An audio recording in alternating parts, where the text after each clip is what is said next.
Ito po yung aking ano. Kahit gabi na, ako'y natusan nila ako magawa ng leche plan ko no, ayan. Nag-ano ako, nag-invento. Ayun. Sana'y magpapahinga na, pero natusan nila akong gumawa ng leche plan na yan. Halo lang ng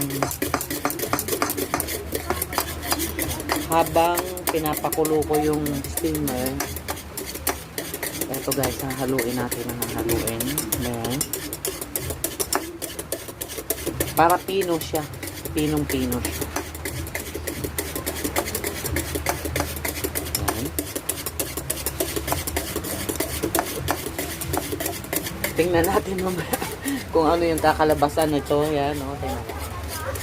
Yan yung aking recipe. Puno.